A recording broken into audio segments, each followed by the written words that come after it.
for several months of the year.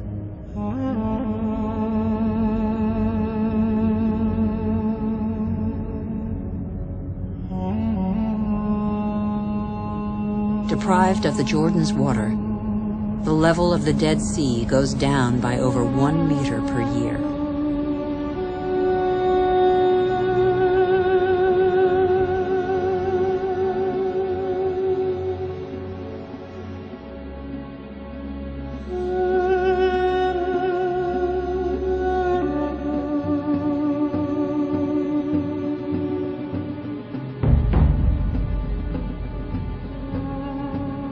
India risks being the country that suffers most from the lack of water in the coming century. Massive irrigation has fed the growing population, and in the last 50 years, 21 million wells have been dug. In many parts of the country, the drill has to sink ever deeper to hit water. In western India, 30% of wells have been abandoned. The underground aquifers are drying out. Vast reservoirs will catch the monsoon rains to replenish the aquifers.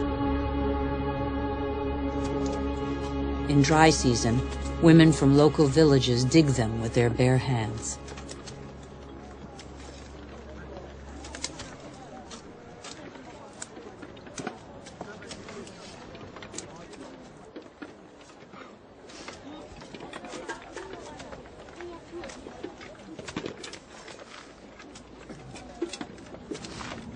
Thousands of kilometers away, 800 to 1,000 liters of water are consumed per person per day. Las Vegas was built out of the desert. Millions of people live there. Thousands more arrive every month. The inhabitants of Las Vegas are among the biggest consumers of water in the world.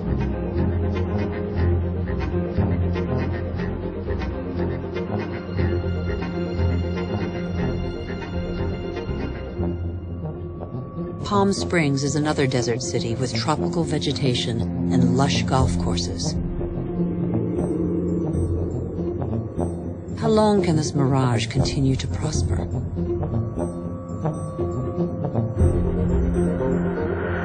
The earth cannot keep up.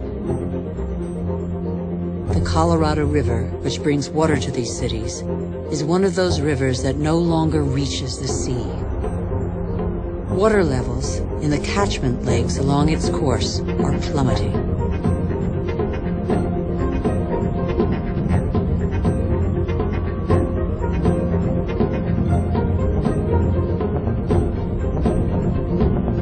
Water shortages could affect nearly 2 billion people before 2025.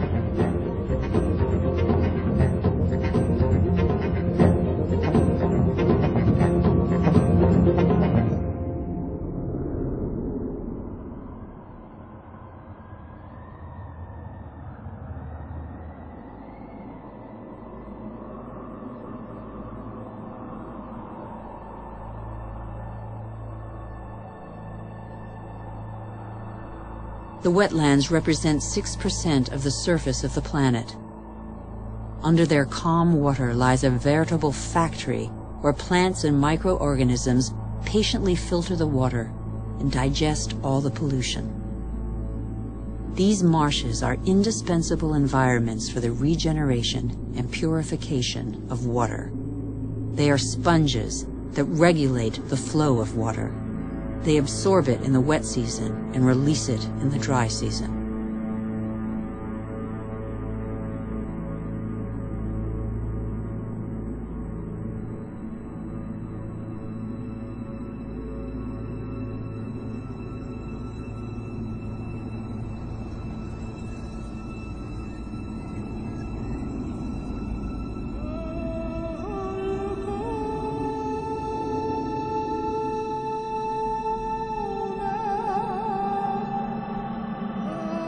In our race to conquer more land, we have reclaimed them as pasture for our livestock, or as land for agriculture or building.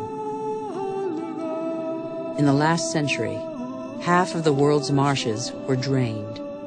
We know neither their richness nor their role.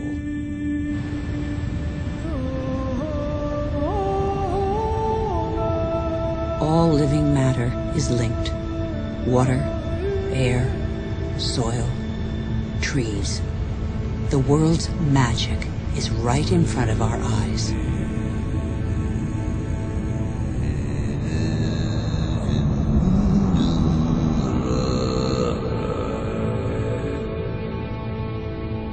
Trees breathe groundwater into the atmosphere as light mist. They form a canopy that alleviates the impact of heavy rains. The forests provide the humidity that is necessary for life. They store carbon, containing more than all the Earth's atmosphere. They are the cornerstone of the climactic balance on which we all depend.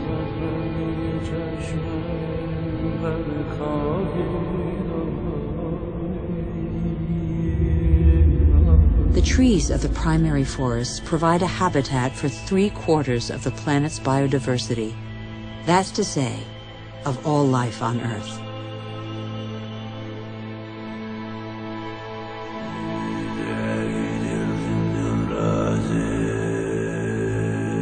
These forests provide the remedies that cure us.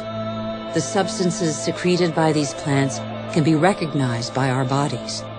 Our cells talk the same language. We are of the same family.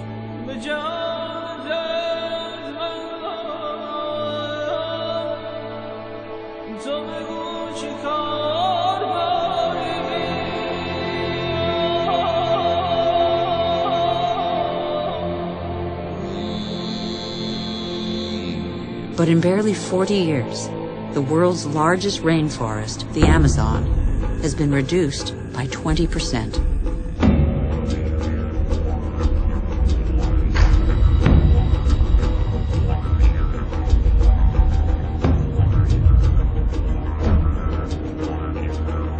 The forest gives way to cattle ranches or soybean farms.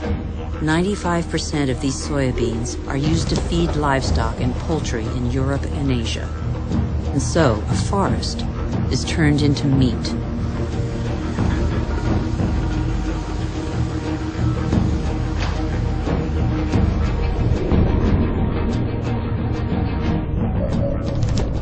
Barely 20 years ago, Borneo, the 4th largest island in the world, was covered by a vast primary forest.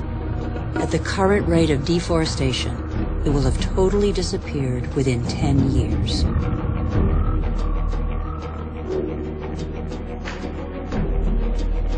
Living matter bonds water, air, earth, and the sun. In Borneo, this bond has been broken in what was one of the Earth's greatest reservoirs of biodiversity.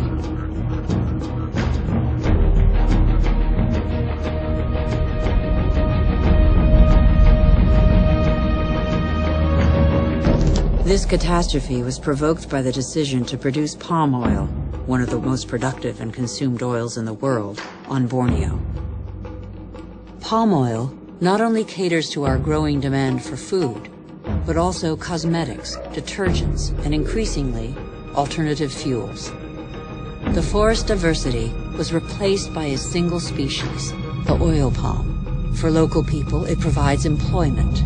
It is an agricultural industry.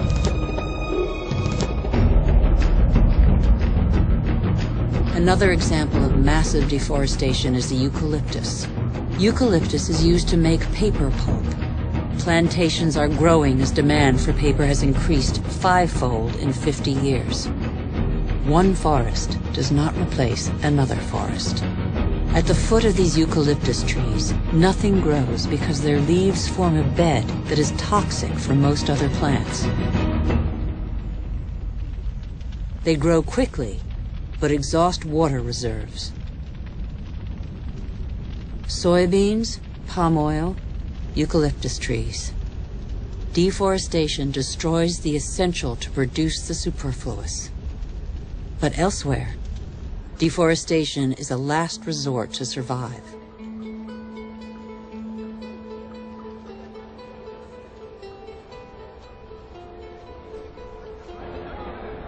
Over 2 billion people, almost a third of the world's population, still depend on charcoal.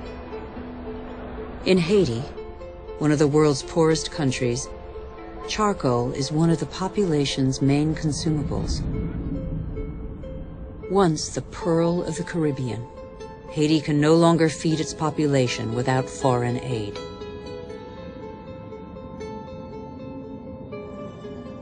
On the hills of Haiti, only 2% of the forests are left. Stripped bare, nothing holds the soils back. The rainwater washes them down the hillsides as far as the sea. What's left is increasingly unsuitable for agriculture.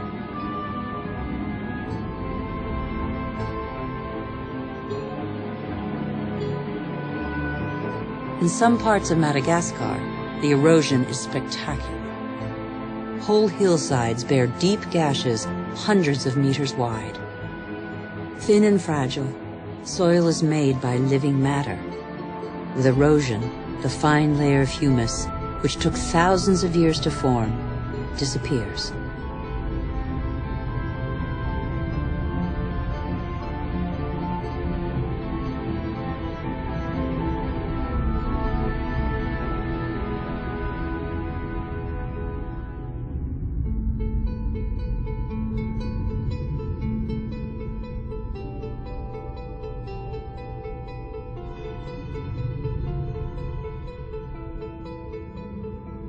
Here's one theory of the story of the Rapa Nui, the inhabitants of Easter Island, that could perhaps give us pause for thought. Living on the most isolated island in the world, the Rapa Nui exploited their resources until there was nothing left. Their civilization did not survive. On these lands stood the highest palm trees in the world. They have disappeared. The Rapa Nui chopped them all down for lumber. They then had to face widespread soil erosion. The Rapa Nui could no longer go fishing. There were no trees to build canoes.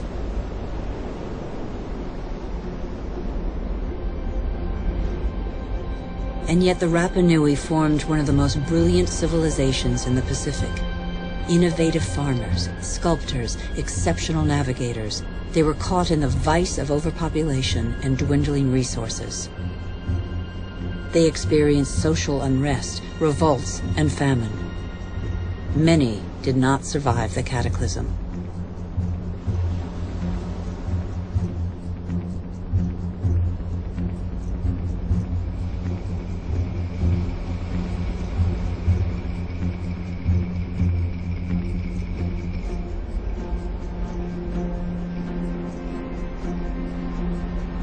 The real mystery of Easter Island is not how its strange statues got there. We know now. It's why the Rapa Nui didn't react in time.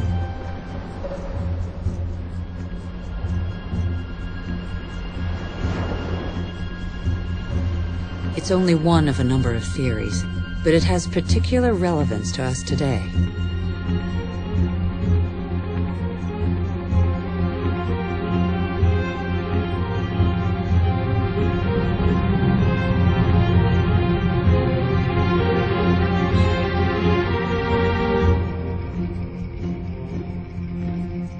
Since 1950, the world's population has almost tripled. And since 1950, we have more fundamentally altered